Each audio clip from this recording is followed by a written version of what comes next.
और ब्रेक के बाद आप सभी दर्शकों का अन्नदाता में एक बार फिर से स्वागत है।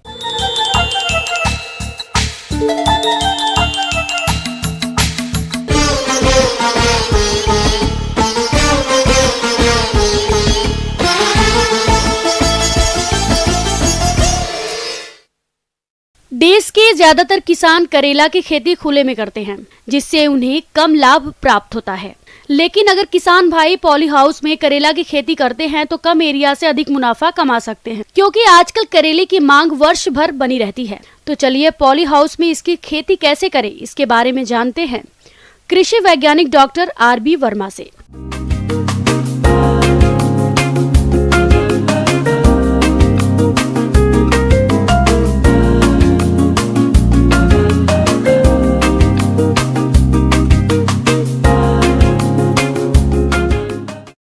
ये आज पॉली हाउस में हम करेले की संरक्षित खेती कैसे करें इसके विषय में हम लोग चर्चा करेंगे।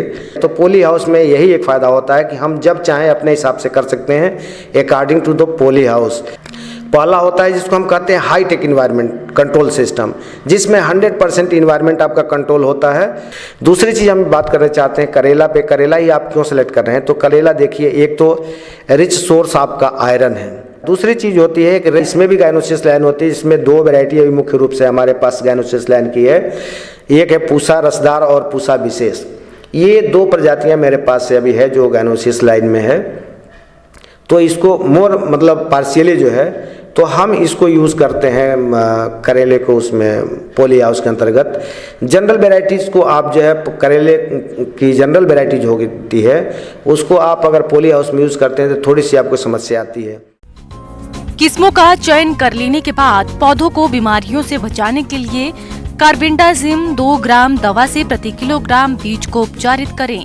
पॉली हाउस में करेले की खेती करने के लिए पौध तैयार हेतु प्रो ट्रे का इस्तेमाल करें, जिसमें आप आसानी से एक छिद्र में करेले के बीज की बुआई कर सकते हैं। करेले के पौधों को प्रो ट्रे में तैयार करने के लिए कोकोपीट, परलाइट और वर्मी कंपोस्ट आदि का मिश्रण बनाएं और फिर मिश्रण को प्रो ट्रे में भरकर प्रति छिद्र एक बीज की बुआई करें।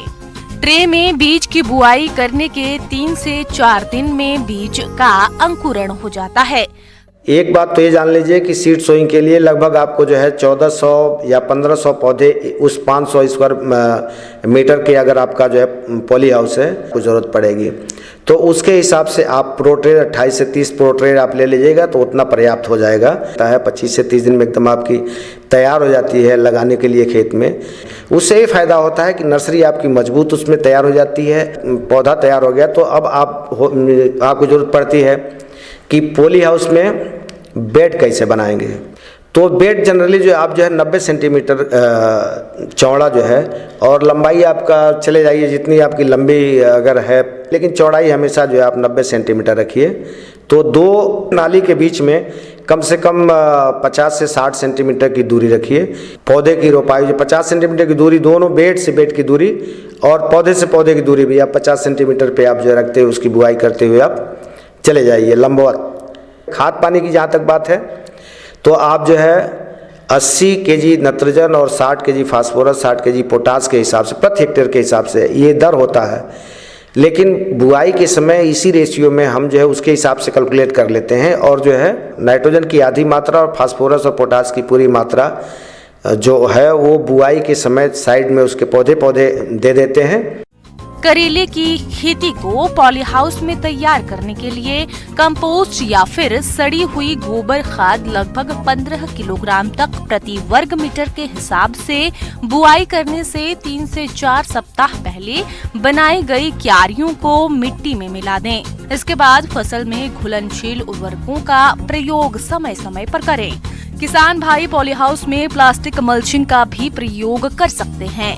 काली पॉलीथीन फिल्म का करेले की खेती में इस्तेमाल करने से खरपतवार पर काफी हद तक नियंत्रण पाया जा सकता है और करेले के पौधों में लंबे समय तक नमी की मात्रा बनी रहती है।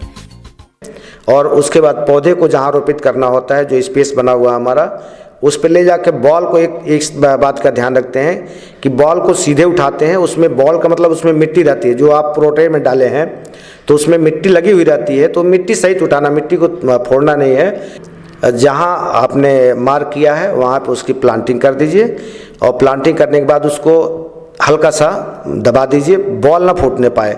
फिर उसमें हल्की सी आप सिंचाई कर दीजिए जिससे नमी उसको प्रॉपर मिल जाए, और जब नमी प्रॉपर मिल जाएगी तो पौधा अपने आप जो है चलना शुरू हो जाएगा। करेले के पौधे बेल वाले होते हैं, इसीलिए फसल से अच्छी गुणवत्ता और ज्यादा पैदावार लेने के लिए पौधे को सहारा जरूर दें।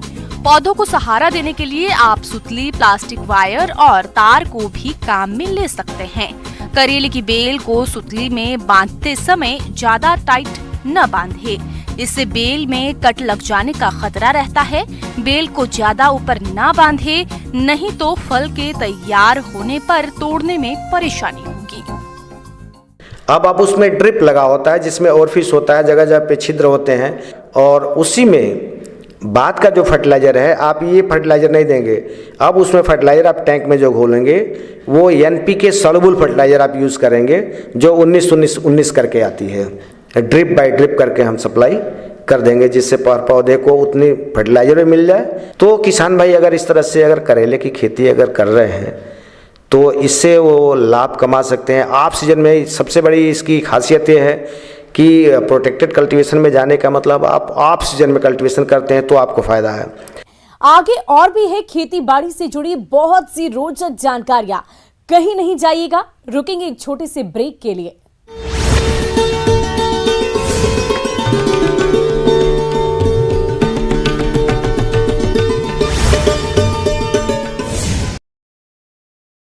खेलो इंडिया यूथ गेम्स का समापन, केंद्रीय खेल मंत्री अनुराग ठाकुर और सीएम शिवराज होंगे शामिल। सीएम हाउस से निकाली जाएगी विजेता खिलाड़ियों की भव्य रैली। सीएम शिवराज सिंह ने